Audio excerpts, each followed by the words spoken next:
Hey folks, Steve here. It's the show where I answer your questions, and this week the first question comes from Carlisle the Cinephile, who says, of the video series you do, which one do you consider the most fun to produce? Steve and Stuffy, without a doubt. I don't even have to think about it. I've said on my own videos and when I've been a guest on other people's shows that Steve and Stuffy is my favorite thing that I do. It's the most fun to make. It's the thing that I'm the most pleased with, and if those videos ever took off and started getting massive views, like in the six figures, and I could afford to only do that, I would only do that. So, like, the moment that it becomes financially feasible for me to just do Steve and Stuffy videos from now on, that is what I'm going to do. This will become the Steve and Stuffy channel, and that's it. So prepare yourselves. Those of you who are fans of Steve and Stuffy, join me in hoping and yearning for that day. And those of you who aren't fans of Steve and Stuffy, I guess enjoy the other videos.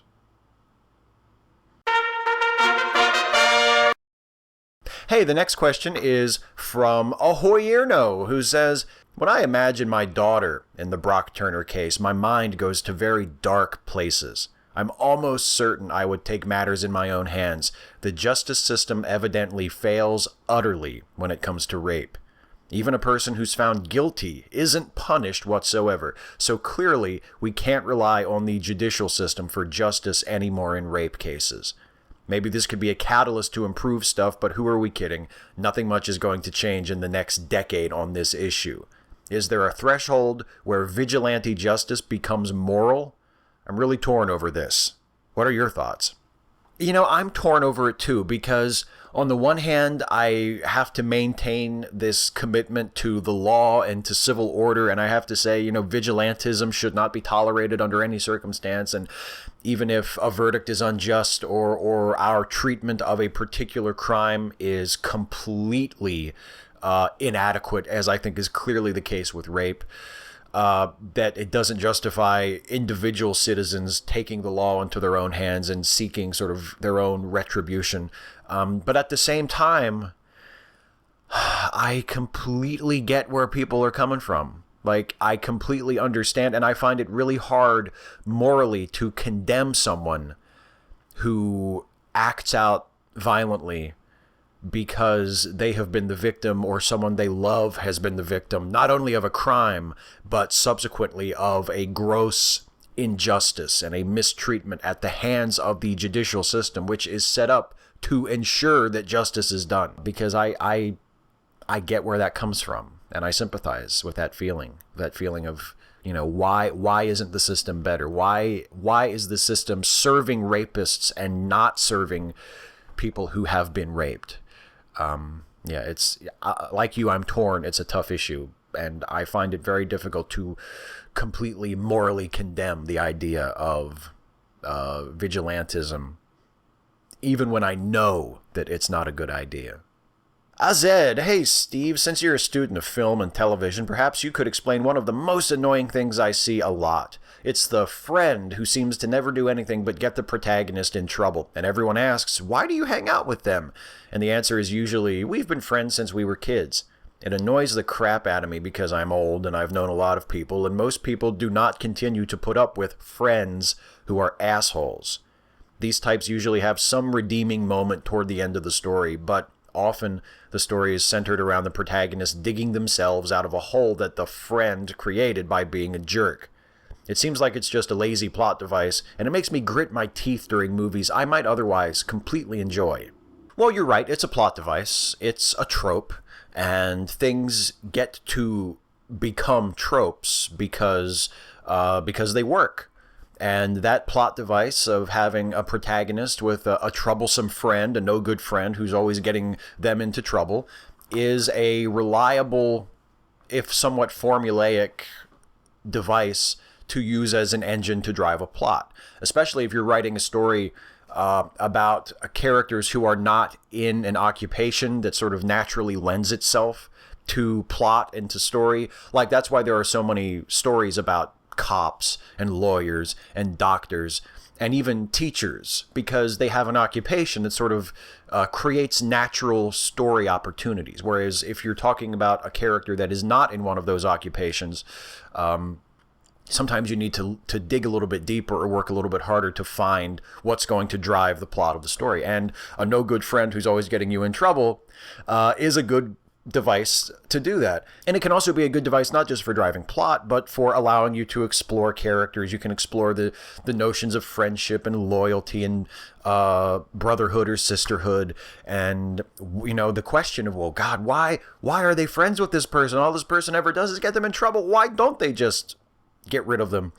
That's an interesting question that you can explore with a story like that. So the device has its appeal. There's a reason why it is a trope, and it can be used to good effect. Roger Ebert used to write that it's not what a story is about that matters, it's how it is about it. And I think you can apply that type of thinking to the trope you're describing, and also to pretty much any popular trope in storytelling, which is, it doesn't matter what the trope is. It doesn't matter how formulaic your story is. What matters is, can you pull it off? What matters is, can you execute it in a way that is exciting or engaging or engrossing and ultimately satisfying? Justin Parallax. Wow, you actually answered my question. That's great. You also enjoy DC Comics like myself. I only got into them as an adult. When I was a teenager, I was very into the X-Men, who were huge during the 90s. I have not kept up to date with Marvel Comics in recent years, but I enjoyed the X-Men and the way they were used as an allegory for progressive rights, often LGBT rights, but also with parallels of women's rights and black rights. I'm very upset that Marvel are reportedly planning to wind up and end the X-Men comics. It seems pretty clear to me that it's all due to the corporate level and because of the movie rights belonging to Fox, etc. What do you think about this?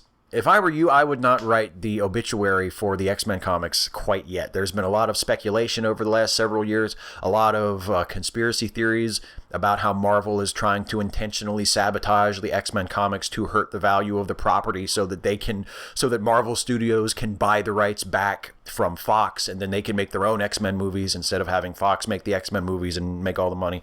The X-Men comics are still some of the most visible and popular comics that Marvel publishes. I really don't see them canceling the X-Men line. There's really, as far as I can tell, and I did a little bit of research on this before I answered this question, not a lot, but just I sort of checked it out to see if I thought there was anything to this idea.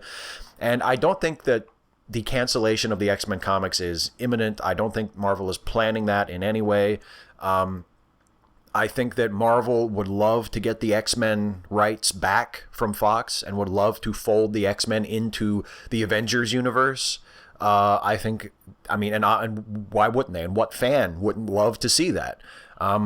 But the X-Men property is still incredibly valuable. The X-Men movies for Fox have all been pretty successful, with a few exceptions. X-Men The Last Stand was not great, but that was like a long time ago. The first Wolverine movie was not great. Again, that was a long time ago.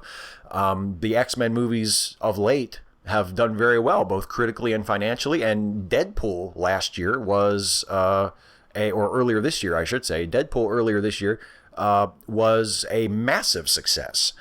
So I don't think there's any truth to the rumor that Marvel is trying to kill the X-Men comics.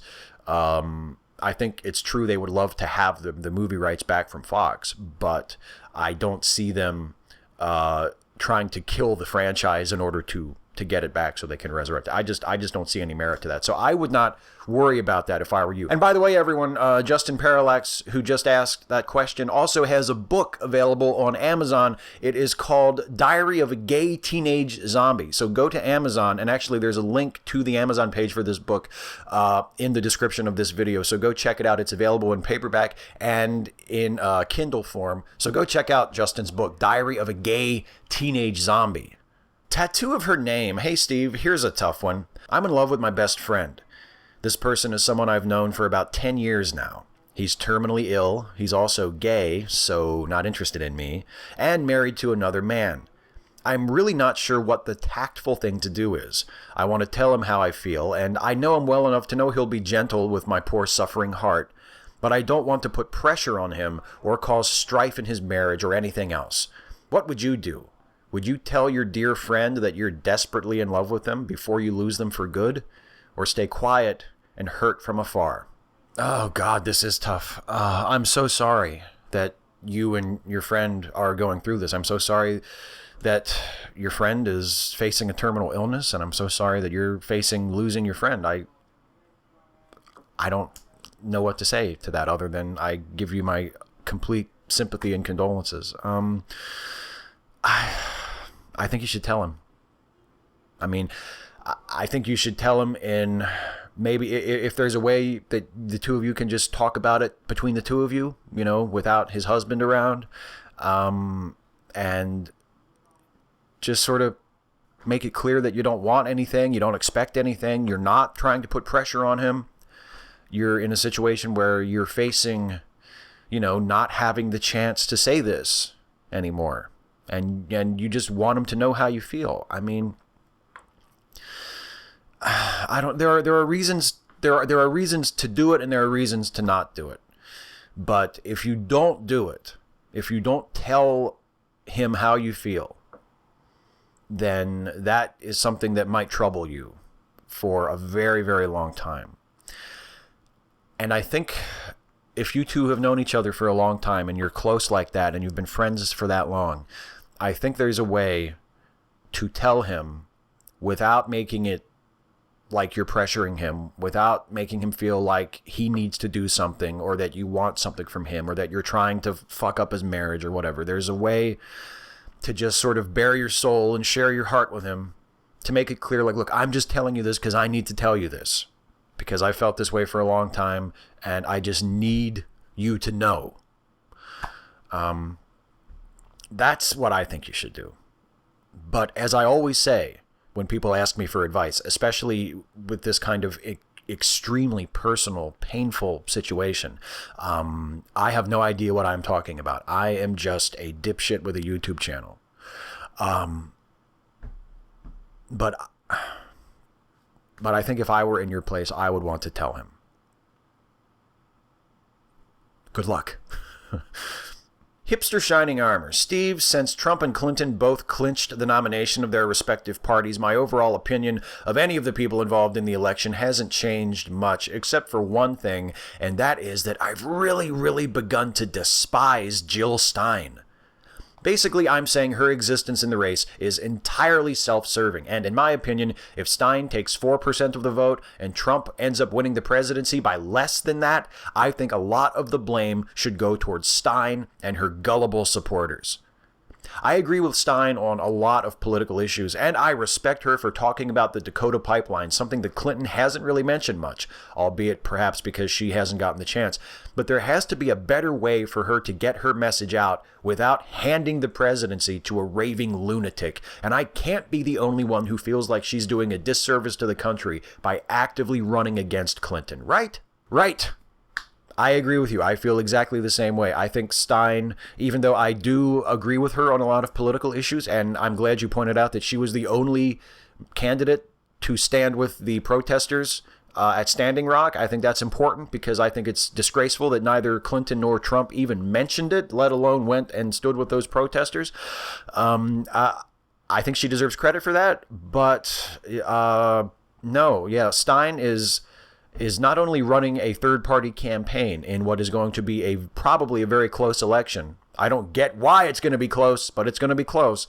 But she's explicitly running against Hillary Clinton and saying that Hillary Clinton would be worse for the country than Donald Trump, which is reckless and dangerous and just deeply offensive. I mean, if God help us, if Donald Trump wins this election and becomes president of the United States, it will not be entirely Jill Stein's fault. Because Jill Stein didn't nominate fucking Donald Trump. The Republicans did that. Jill Stein didn't vote for Donald Trump during the primaries. Jill Stein isn't going to vote for Donald Trump in the general election. Jill Stein is not actually campaigning for Donald Trump. Jill Stein is not the reason why people are overlooking the fact that Trump is a fucking disgusting, racist, misogynist, xenophobe, Islamophobe, piece of fucking human garbage. That's not Jill Stein's fault. That's actually our fault because we are a country that is way too comfortable with racism and sexism and xenophobia and all kinds of other bigotries that Trump embodies, and that we either share or we're just willing to overlook them because we don't think it's that big of a deal. That's not Jill Stein's fault. But it will be partially Jill Stein who is to blame if Trump wins this election. Yeah, if she pulls in 4% and Trump wins by 3%, yeah, it's going to be partially Jill Stein's fault. It doesn't absolve the rest of the country from its responsibility because Trump is all of our fault. Trump is the fault of everyone who not only votes for that piece of shit, but everyone who has allowed him and the ideas that he embodies to be let into the mainstream. It's going to be the fault of the public. It's going to be the fault of the media. It's going to be the fault of the Democratic Party for not running harder against those ideas to begin with. It's going to be the fault of the Republican Party for courting that base and for building up the Donald Trump voting bloc for the last 40 fucking years. It's going to be the fault of a lot of us. But at the very end, at the last minute, right before the finish line, if Jill Stein is the one who tripped Hillary Clinton and kept her from crossing the finish line before Donald Trump to win the election, then yeah, it's going to be partially Jill Stein's fault too. And we can all be really, really pissed at her for it. And we should be, but we should also be very pissed at ourselves because it's going to be our fault too. If God help us, if that happens. Hey. Let's stop talking about these nightmare scenarios. Donald Trump as the president. Come on! Let's just talk about something else. Let's talk about something a little lighter, a little more fun. And let's do it not in this part of the video, but in the next part, which is a little something I like to call the lightning round. Marv Roberts, is that a new hat, Steve? It looks less worn than usual. Yes, Marv, it is a new hat. Thank you for noticing. I actually, it was a joke in last week's Stephen Stuffy video. I brought out a new hat for Jack and Toby Benson's wedding, and this is it right here. Lucas Hackett, One Angry Brony. Yo, Steve, this is a lightning round question here, so I'll make this short and sweet. Would you pay extra money to see Brock Lesnar beat the crap out of Brock Turner in an octagon ring? Yes. Oh, God, yes. Oh, God, yes. Nagarwid Shirasai. I apologize for butchering your name. I really should know how to pronounce that, but I don't. I know you mentioned 5 televised versions of Star Trek, but that was only live action series. What of the animated version? Can we not get a little bit of animated love here? Oh, I love Star Trek the animated series. It was produced by Filmation, which also went on to produce He-Man, which is one of my favorite cartoon series from my childhood. I love Star Trek the animated series.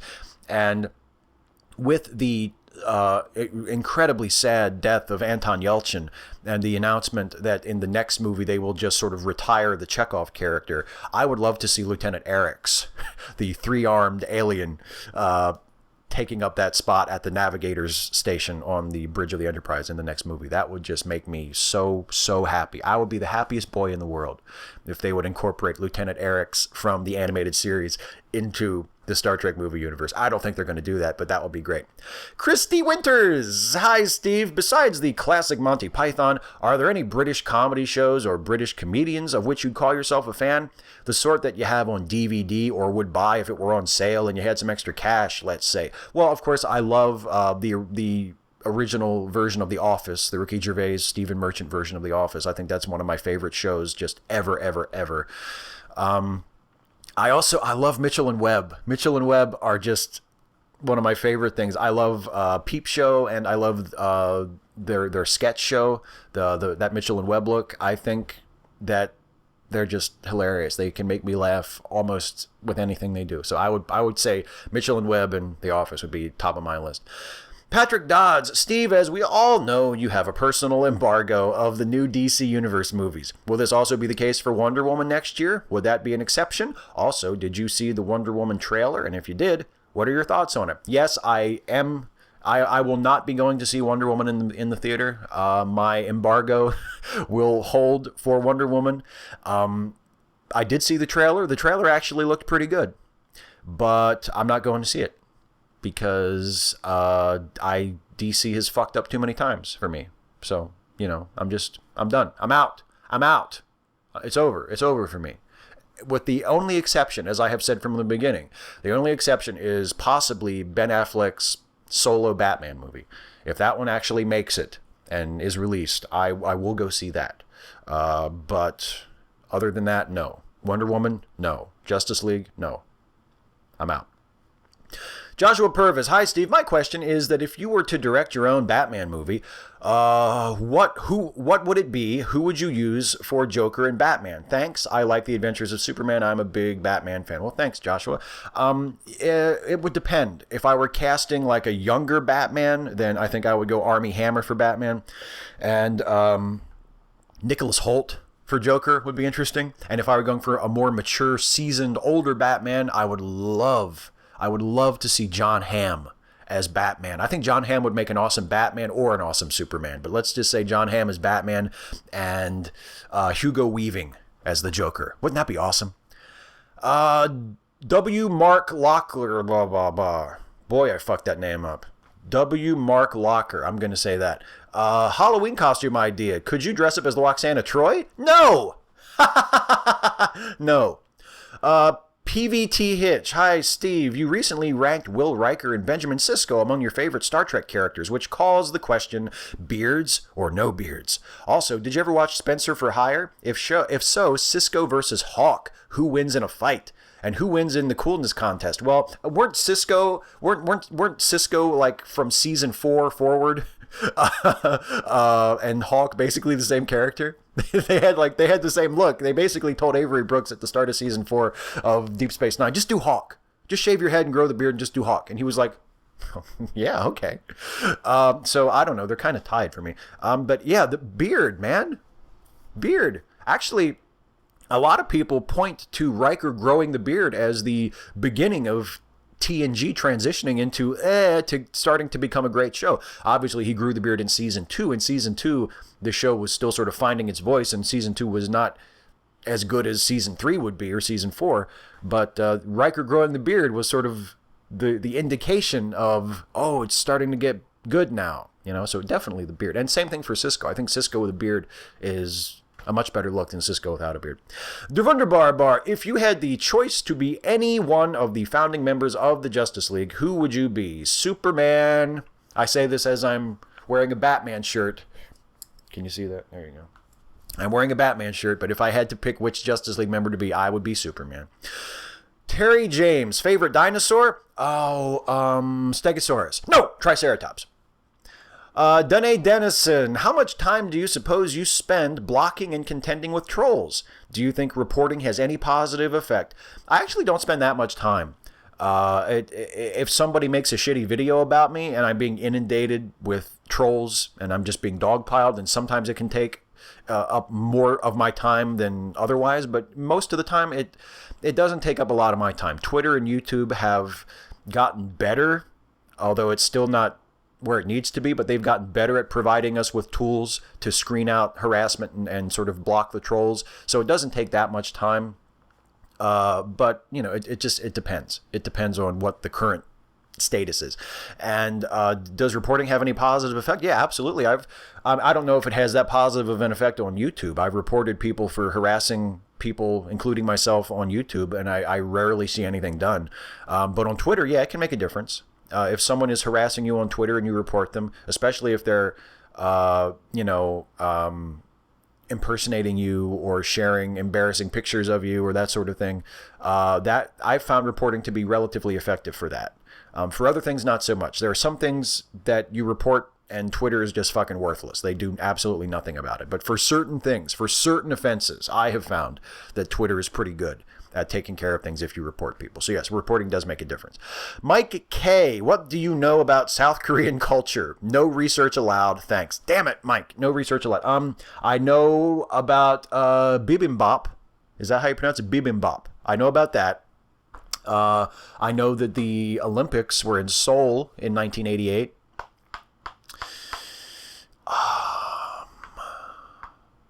I know Old Boy is a good movie. I think I'm going to have to tap out, Mike. I'm sorry. I think you didn't let me do research, and I can't. I have to plead ignorance. I have to say I know very little about South Korean culture. You happy? You got me. You got me. You happy now? Now I am going to have to do research. I'll do research after I answer the question. Anyway, that's it for the lightning round. That's it for the questions. It's time now for the shout out of the week. And this week it's a very special shout out because it goes not to someone else with a YouTube channel or someone with a podcast or a blog. It goes to an awesome organization that many of you probably already know about, and some of you may have even participated in or made use of, and that is Camp Quest. The shorthand sometimes used to describe Camp Quest is Atheist Summer Camp, but that is not true. It is not Atheist Summer Camp. It is a secular summer camp. It does not force atheism on any of its attendees. The campers are not indoctrinated into atheism. They do not have to be atheists or the children of atheists in order to attend. What it is a secular summer camp. It doesn't force any particular religious viewpoint on the kids. The kids, in addition to their usual summer camp activities, they also are given the opportunity to learn about comparative religion and critical thinking and science and philosophy. It's just a wonderful experience for these campers where they not only get to go out in the outdoors and have fun, but they also get to learn these things and acquire these critical thinking tools that will be something that they can use for the rest of their lives, especially as they're growing up in the next few years and they're trying to figure out who they are, what they think about things. It's just a fantastic organization. A friend of mine was recently a counselor at a Camp Quest event, at a Camp Quest location for the first time. He said just the most wonderful, glowing things about it. He thought it was a terrific experience. And the reason why I'm bringing up Camp Quest now is because Camp Quest, along with Seth Andrews, host of The Thinking Atheist and one of my favorite people, are holding a fundraiser to benefit Camp Quest, and they're trying to raise $15,000. That is their final goal. As of this recording, they are about halfway there, so there's still time for you to throw your $1 or $5 or $10 or however much you can afford into the pot to help Camp Quest reach their goal of $15,000. You can go to campquest.org/donate to donate to the fundraiser. You can share that address with your friends, with people on social media, and help Camp Quest, this fantastic organization, reach its $15,000 funding goal. And you can also go to campquest.org to learn more about Camp Quest if it's something that you might be interested in volunteering with. They have locations all over the country, all over the United States, or something that you might, if you have children, you might want to see if your kids would want to go to a Camp Quest at some point. So check it out, Camp Quest, campquest.org, and campquest.org/donate